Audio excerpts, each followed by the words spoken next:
This episode of SmackDown gave us a lot. Jimmy Uso's explanation, new United States champion, twists and turns, and most importantly, Edge's bare ass on television. Not that I'm complaining. Pretty unexpected though. As expected, Jimmy Uso didn't do it for Roman. All the comments about, but Jimmy turned on Roman first can end now. And I believe it was a right decision to take the championship away from Austin Theory. I kept talking about it and WWE finally did it. I'm not gonna take the blame. I actually like Austin Theory. I think he's a talented guy, but this his championship title reign was not doing anything, so hopefully without the championship, he's going to be a bit more interesting. I think it was a pretty decent episode of SmackDown. We got Roman Reigns, we got Edge out of nowhere. You love to see it. And what is this?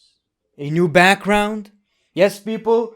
I need action figures now. I need action figures and Funko Pops! Also championship. So which championship should I buy? I believe I will buy the WWE title. We'll see. Well, anyway, let's talk about SmackDown. The show kicks off with a pretty decent match. Charlotte Flair versus Asuka. This is a match WWE would normally put on a pay-per-view. And the match itself was pretty fun, but you're watching this and you know what's going to happen. Both women kinda lost a little bit of credibility at SummerSlam, so something is going to happen and dead. We got damage control with the interference. The match ends in no contest. Io Sky showed her dominance. I absolutely love this. I think she's going to be a pretty decent champion. Damage control for the first time in my opinion actually feel legit, and I'm interested in where this is going. And the most obvious scenario is Bayley being jealous, turning on Io Sky.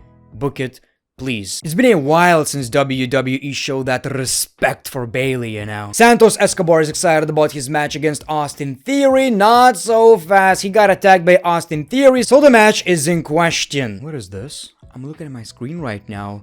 Is he about to nut? This made me believe we're going to see this match at a pay-per-view. Instead, we got something even better. So we got AJ Styles versus Karrion Kross. I don't know what WWE are doing with Karrion Kross. There are a lot of, theories from the WWE universe saying that everyone who faced Karrion Kross kinda changed. I think it's just a coincidence. I don't think WWE thought of it. The match was fine, but I was honestly surprised that AJ Styles won again. So this rivalry is just kind of weird to me. Every time we get these two in the ring, I believe for the most part AJ Styles takes the W's. Do they even care about Karrion Kross anymore? Where do you go from this? Out of nowhere, Edge's music hits and we got to see the rated R superstar. He says he's going to celebrate next week in Toronto, but it's been a while since he was here. He said next week he's going to have a match against Sheamus, someone that he never faced, and a reason why he came back to the WWE. This is actually something I talked about last week in my video.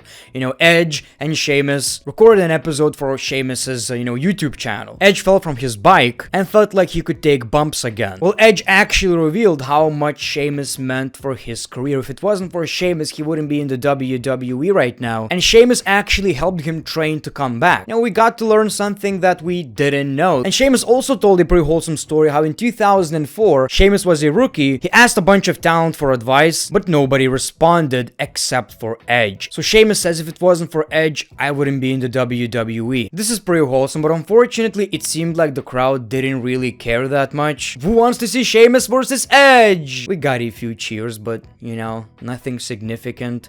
Just kind of unfortunate. I'm excited about anything Edge related. He could wrestle a pillow. An anime pillow. And you know what? I'm gonna be excited. It was also funny how Edge was mad at Sheamus for showing that footage, and then Sheamus says, well, you've done a lot worse, fella.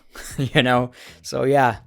He did that thing in the ring, remember? We also saw LA Knight versus Top Dollar, once in a lifetime right here. I don't think it's that big of a deal, but isn't it time to give LA Knight more credible opponents? Top Dollar, no disrespect, is probably the biggest jobber in the WWE right now. He's the only wrestler that the commentators actually even roast. Well, of course, LA Knight takes the W, and then he says it doesn't matter where you go or who you are. At the end of the day, you'll know his name. LA Knight. And what was that from Corey Graves? Corey Graves said, well, if LA Knight was a rapper, he would be DJ Khaled because he keeps saying the same thing. Was that a subtle attempt at burying him. I know I'm reaching. I know I'm reaching. That was kinda odd. Why would you say that? We see Bobby and the Street Profits celebrating for what they did last week. Bobby says, "Don't get me wrong, I always knew you were good, but you didn't reach your potential." I guess they're heels.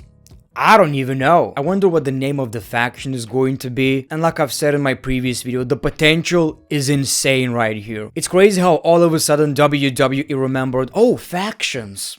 You know, something that we barely had in 2010s. Before the match, Austin Theory attacks Santos Escobar and says, "Well, I wish I could defend the championship, but the man is injured." And Adam Pearce makes it official. Rey Mysterio versus Austin Theory instead. The match was fun, but I gotta say, very, very short. Maybe that's a problem, you know, ending such a long championship title reign with such a short match. Kinda came out of nowhere. Rey Mysterio won the United States Championship, which is great. I'm happy. I will never complain about Rey Mysterio winning a championship. Like I've said, I'm a bit different from the IWC. People hate Hall of Famers or, you know, part-timers winning championships. I'm like, well, enjoy it while it lasts. You know, just enjoy that shit. And Rey Mysterio is not a part-timer. My man wrestles like he's 20. Whatever the case may be, it was a little bit underwhelming the way he lost the championship. But to be fair, it wasn't like Austin Theory's United States Championship was anything close to Gunther's. If Gunther would lose that way, I would be a bit pissed. When it comes to Austin Theory, nobody really cared anyway. But I'm excited for this championship title reign, and something tells me, well, not something tells me, it's pretty obvious, Santos Escobar is going to turn on Rey Mysterio because he will feel like, I should be champion right now, and since you're a champion, like, I can't face you, right? So, yeah, give it to me. Give the championship to me. And of course, it was time for the Bloodline segment. We see Roman Reigns. He tells Calgary to acknowledge him. He asks Heyman where Jimmy Uso is, but Paul says he hasn't seen him. And when they spoke this morning, Jimmy was rather salty with him. We see Jimmy Uso and Roman Reigns appreciates the help. What do you want? You want a new car? A new boat? Name your price. Anything. A jet? Done. But Jimmy doesn't want anything from him. What he did at SummerSlam has nothing to do with Roman. Roman is laughing. He's kinda confused. You don't want material items? You want power? You wanna be main event Jimmy Uso? I can make it happen. Well, that explains everything. Like I've said, he has a problem with Roman Reigns, but he also has a problem with Jey Uso. And it's just jealousy. We see Jey Uso and Jey wants an answer. Jimmy reveals that it wasn't jealousy, which is something that a jealous man would say. He actually helped Jey because he didn't want to see him winning the championship, being the tribal chief, and becoming an asshole like Roman Reigns. He did it for Jey. He tried to protect him. If you're the tribal chief, what happens to the Usos? It's literally how jealous people talk. So he's in denial. Maybe Jimmy doesn't understand it himself right now, but he is jealous. He didn't want to see his brother succeed.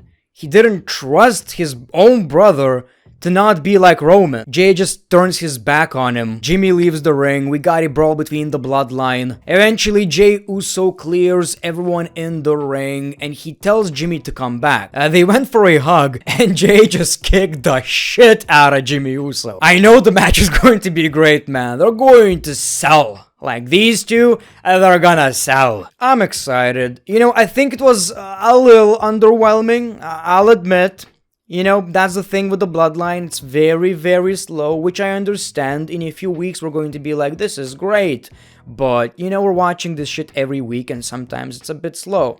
I get it. But I believe Jimmy Uso just coming out and saying, I was jealous of you. I deserve to be the tribal chief. Well, that's just too basic. In a way, we do need things to be a bit more complicated, so I'm okay with it. And Jey Uso also said, I'm out of the Bloodline, I'm out of SmackDown, and I'm out of the WWE. Ooh, I wonder if he's actually out of WWE, but I get it, he's hurt. He got betrayed by his cousins, his brother, his twin brother. It's just too much for Jey Uso. What I like about it right now is that it's literally Jey versus Jimmy versus Roman. It's a goddamn triple threat rivalry. The Bloodline didn't disappoint us in the past, so I guess I trust the process. Oh, and when it comes to Payback, spoiler alert, in 3, 2, you still have time to pause the video, 1, okay, I'm saying it, okay?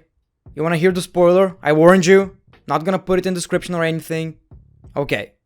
Let's talk about it. Rikishi spoiled it himself. He's going to be a special guest referee. I really hope it's Jimmy versus Jay. This is exactly what the Usos kept talking about. This is their dream match. I showed you guys an interview where they basically said they want their family to be involved, their father being a referee and stuff. So this is great. And also Rikishi, was never seen with the Bloodline. So this is going to be pretty special. Such a savage move, man. He was like, ain't waiting for that shit. Let's talk about it. I trust the process. I'm excited about it. I can't wait for Jimmy versus Jay. But let me know in the comments below, where do you think the story is going? Thank you for watching this video. The Great One. Peace, love, and hugs. It's been a pleasure.